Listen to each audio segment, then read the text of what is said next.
Minnesota, hogar de más de 11.000 lagos, cuenta con 5,7 millones de habitantes, pero su población no está repartida por igual. Cerca del 75% de todos los minnesotanos viven en la parte sureste del estado, dejando el resto muy vacío. ¿Por qué viven tantos minnesotanos en esta región? ¿Y por qué el estado posee esta zona del norte que debería pertenecer a Canadá? Bienvenidos a este episodio de Geografía con Jeff. Hoy nos vamos al gran estado de Minnesota para explorar su interesante patrón de distribución de la población, porque aunque el estado es muy grande, la gran mayoría de su población vive en una pequeña parte del estado. Además, Minnesota posee un extraño pedazo de tierra que está conectado a Canadá y no a Estados Unidos, y exploraremos estos dos interesantes dilemas geográficos ahora mismo. Todos los estados tienen una historia fascinante, pero Minnesota destaca por varias razones. Entre ellas, porque la gente se las arregló para hacer de esta vasta zona su hogar mucho antes de que se inventara la calefacción moderna, que después sustentaría a muchas personas. Y como es habitual, todo empieza con las tribus indígenas de la región, mucho antes de la colonización europea. Minnesota era el hogar de muchas tribus, principalmente de los Dakota y los Ojibwa. La tribu Dakota ocuparía el suroeste del estado, y los Ojibwa vivirían en la parte noreste. A pesar de ser vecinos, los Dakota y los Ojibwa descendían de grupos indígenas totalmente distintos. Los Dakota formaban parte del gran pueblo Sioux, mientras que los Ojibwa pertenecían al pueblo Anishinaabe. Pero como vemos a lo largo de la historia indígena, ambas tribus verían sus vidas completamente alteradas con la llegada de los europeos a la región. Los primeros europeos en llegar a la región fueron los exploradores franceses a finales del siglo XVII. Estos exploradores franceses, atraídos por el comercio de pieles, llegaron a la región navegando por los grandes lagos y estableciendo relaciones comerciales con las tribus nativas, entre ellas los Ojibwa y los Dakota. En los años siguientes, la zona sería disputada ferozmente por Francia y Gran Bretaña, cambiando de manos varias veces antes de cederse a Estados Unidos en 1783, tras la Guerra de Independencia. Tras hacerse con el control de la región, el ejército de Estados Unidos estableció Fort Snelling en 1820, en la confluencia de los ríos Mississippi y Minnesota, que se convirtió en un importante centro de comercio y actividad militar. Sin embargo, aunque Francia y Gran Bretaña se apoderarían de la región y Estados Unidos acabaría por poseerla por completo, en realidad serían los alemanes y los escandinavos quienes dejarían el mayor impacto cultural europeo. Atraídos a la zona tras los anuncios que prometían tierras libres y cultivables, miles de noruegos, suecos, finlandeses y alemanes se asentaron en Minnesota, y en 1940, casi una cuarta parte de la población hablaba lenguas europeas. Tras establecer una presencia militar, el gobierno estadounidense negoció varios tratados con las tribus Dakota y Ojibwa, a menudo de forma injusta, que condujeron a la cesión de gran parte de sus tierras ancestrales. El más importante fue el Tratado de Traverse des Sioux, en 1851, que abrió gran parte del sur de Minnesota a la ocupación estadounidense. En 1849, Minnesota fue declarada territorio estadounidense, abriendo paso a su condición de estado. La población creció rápidamente impulsada por la inmigración europea. Solo 9 años después de convertirse en territorio, Minnesota fue admitida como el 32º estado de Estados Unidos en 1858. El nuevo estado se enfrentó a muchos retos, como la trágica Guerra Dakota de 1862, que provocó el desplazamiento y la muerte de muchos Dakotas, y la mayor ejecución masiva de la historia de Estados Unidos, tras juicios que más tarde se reconocieron muy irregulares. Minnesota tiene una interesante pero muy complicada historia, y junto con toda esta historia, tiene una geografía bastante única, muy diferente de la de sus vecinos. Pero antes de hablar de la singular geografía de Minnesota, si te está gustando este video, no lo dudes y suscríbete. Tienes más videos divertidos sobre geografía a un solo clic.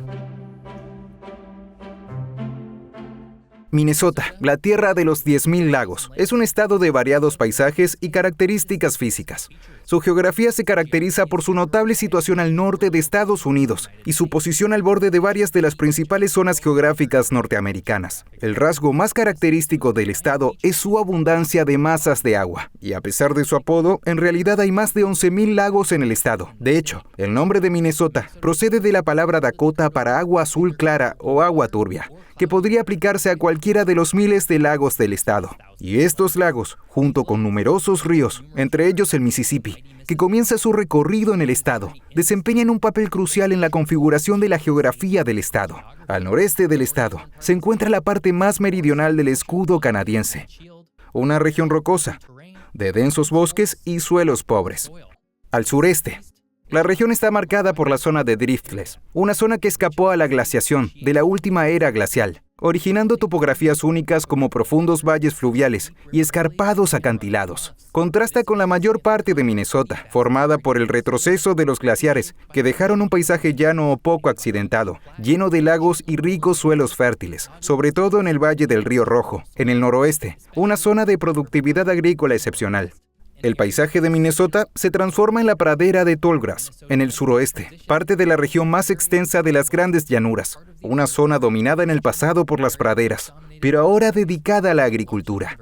El clima de Minnesota suele considerarse gélido, en gran parte porque el clima del estado es continental, con inviernos muy fríos y veranos cálidos. Este clima sustenta una gran variedad de ecosistemas, desde el bosque boreal del norte hasta las praderas del sur y el oeste. La ubicación de Minnesota al borde de varias zonas climáticas contribuye a un clima impredecible, con importantes variaciones diarias de temperatura y precipitaciones. Por último, Minnesota es un estado bastante llano, pero su altitud presenta variaciones. El punto más alto del estado es el Eagle Mountain, a 700 metros sobre el nivel del mar, situado en el noreste, cerca de las orillas del lago Superior, el mayor y el más profundo de los Grandes Lagos. Y aunque Minnesota no tiene mucho territorio junto a un gran lago, el lago Superior ayuda a moderar el clima y es una ruta vital para el transporte marítimo y el comercio. Sin embargo, a pesar de estar en un gran lago, aspecto que a menudo atrae al comercio y a la población como ocurrió con Milwaukee, Chicago, Detroit y Toronto, poca gente vive realmente en la parte norte de Minnesota. En su lugar, optan por la región sureste del estado, mucho más al interior. Si conoces la geografía y población de Minnesota, probablemente habrás adivinado que la región de la que hablamos está formada por la región metropolitana del estado, las ciudades gemelas. El nombre se debe a que Minneapolis y Saint Paul las conforman, y la mayoría de los habitantes de Minnesota la han hecho su hogar. Y aunque la mayor parte de la economía de Minnesota se localiza en Minneapolis, Saint Paul es la capital del estado, creando una relación intangible entre ambas ciudades. Por esta razón, los dos estados han adoptado el nombre de ciudades gemelas, un apodo que pocos lugares del mundo pueden poseer. La región metropolitana de las ciudades gemelas debe su crecimiento a una combinación de ventajas geográficas, económicas e históricas. Mientras tanto, la escasa población de las zonas del norte y oeste, aunque con un clima similar, carece de estas mismas ventajas. El crecimiento de Minneapolis y Saint Paul se debe a su estratégica ubicación en la confluencia de los ríos Mississippi y Minnesota. El Mississippi, al ser el río más caudaloso de Norteamérica, ofrecía una ruta de transporte esencial y la energía necesaria para la molienda. La economía inicial de la ciudad surgió en torno a la industria molinera, aprovechando la energía de las cataratas de San Antonio, la única gran cascada natural del Mississippi. Esto hizo que Minneapolis también recibiera el apodo de Mill City. Pero los ríos no fueron el único beneficio. La región también creció por su proximidad a los vastos recursos madereros de Minnesota, que impulsaron su crecimiento gracias a las talas. La llegada del ferrocarril en la década de 1860 impulsó el crecimiento de Minneapolis al conectarla con los mercados del este y oeste. En particular, Minneapolis y Saint Paul se convirtieron en un centro agrícola, que enlazaba las regiones agrícolas de Dakota con Chicago y Nueva York. Esto permitió a las ciudades gemelas convertirse en un centro comercial para el medio oeste, como centro bancario, sanitario y comercial. En cambio, la menor densidad de población del norte y el oeste de Minnesota se debe en gran medida a sus condiciones geográficas y climáticas. El norte del estado, parte del escudo canadiense, se caracteriza por un terreno rocoso, densos bosques y numerosos lagos. El clima más duro, con temperaturas más frías y mayores nevadas, hace que esta región sea menos propicia para la agricultura, históricamente el principal motor de asentamiento y desarrollo. Hoy, las ciudades gemelas albergan 3,7 millones de minnesotanos, cerca del 65% de la población total de Minnesota. Le siguen Duluth, Minnesota, con 288,000 habitantes, Rochester, con 221,000, y Saint Cloud, con 201,000 habitantes. Fargo, que tiene su sede en Dakota del Norte, pero incluye a algunos minnesotanos, alberga unas 246,000 personas. Esto ilustra el dominio de las ciudades gemelas y el relativo vacío del resto del estado, en especial el extraño Northwest Angle de Minnesota.